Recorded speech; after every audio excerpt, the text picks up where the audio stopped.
Hey guys, Claude Johnson here, and welcome to part 3 of chord scales. All right, so hopefully you've watched the other two lessons and you got an idea of what it's all about. So in the first lesson, we looked at a chord scale where we're moving around the top note, and the second lesson we looked at a chord scale where we're moving the bottom note. Well, guess what? In this lesson, we're going to look at a scale where we're moving the middle note. And there's some pretty interesting possibilities that you'll discover when you start messing around with these. And again, I really encourage you to kind of write your own chord scales. I feel like that's like a kind of a secret, sauce type of thing. So.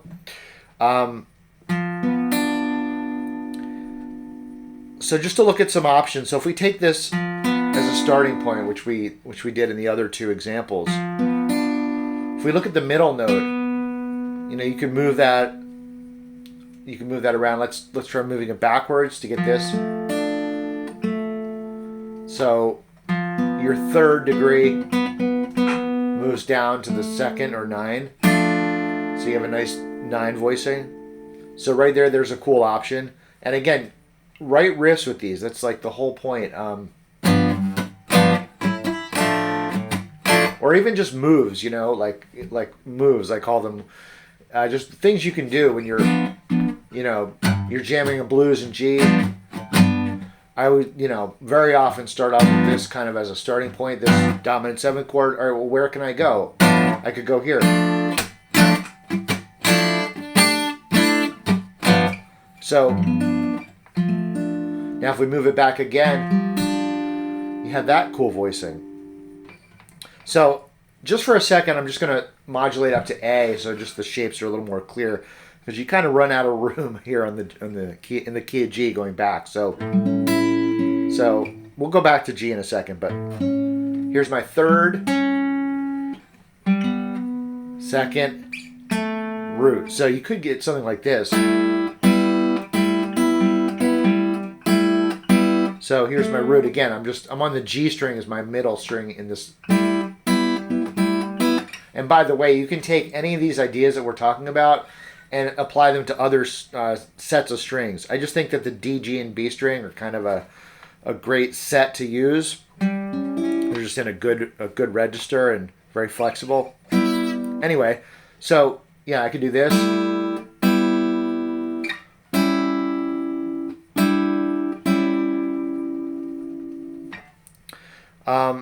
Now for this chord scale that I came up with, I'm actually not going to use this one. I'm going to use this instead, and the reason is it's really about when I start going up, what can I connect to? And this is a good one to connect to at the other end. So we'll talk about that. So I would do this and then up to here.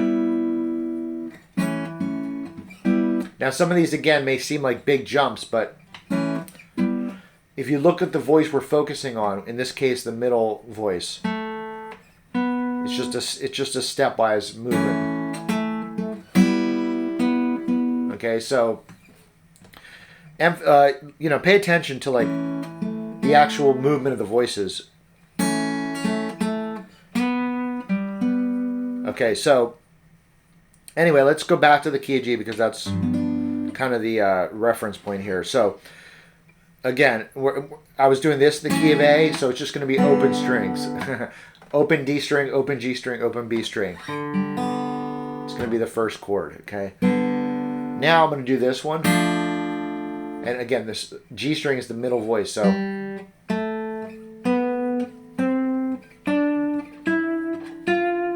that's what we're going to be doing. So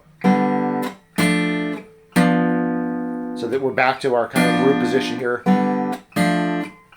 Now we can do this, hit our fourth, and you have a choice. You could either hit it with your pinky like this, or another way to do it is actually to kind of do like a mini bar here. And you can get some cool riffs just from that kind of finger position.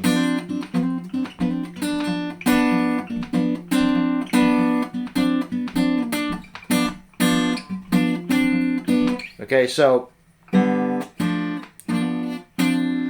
Okay, now we're going to jump to this, which again may seem like a big jump, but I really like this part of the... So that's the thing with these chord scales. It's never going to be perfect. There's always going to be parts because you're trying to connect everything, and not every voice can connect stepwise in one long thing. So, but this big jump, again, if we look at the middle voice, there's my fifth, fourth, third. So third, fourth, fifth.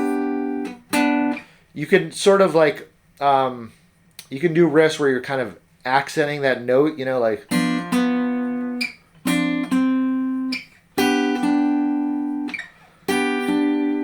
But just kind of like see how it connects.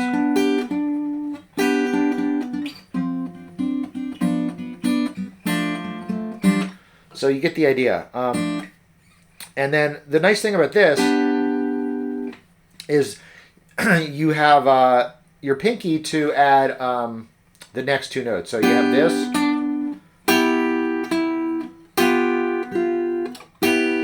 So here's like your, that's your F, that's your seventh,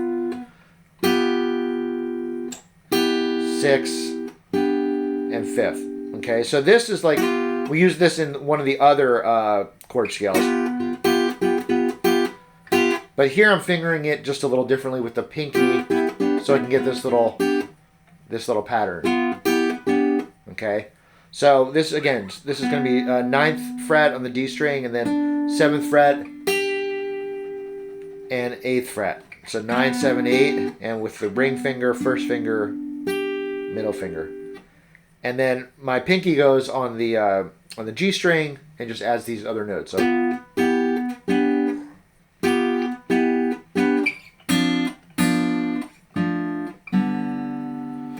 And then, like I was saying earlier, when you get up to the top here,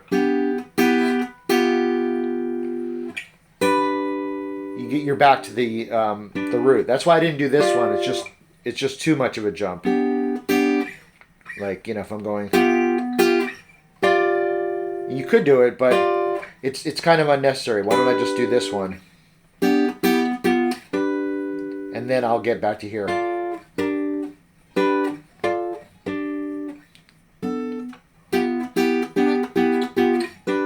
Okay, so once again, open, and then third, second, third, third, fourth, third, third, fifth, third. These are the frets, and then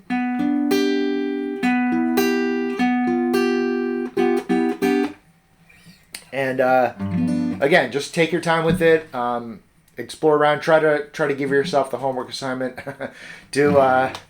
Write some chord scales and try to make riffs from them. And I would really appreciate if you leave me a comment if you got anything from this. And that's it for now. Talk to you soon.